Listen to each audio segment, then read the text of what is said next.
Hello and welcome back to another video. In this problem, we're asked, if f and g are functions, then is f of g equal to g of f? To prove this wrong, I'm going to come up with an example.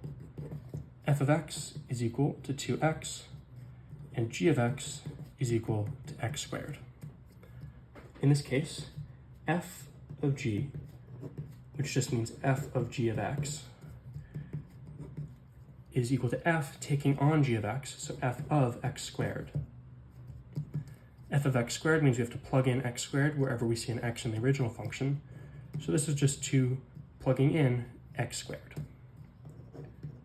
G of f is g of f of x. So therefore this is g of whatever f of x is, which is 2x. So therefore we plug in 2x into g of x.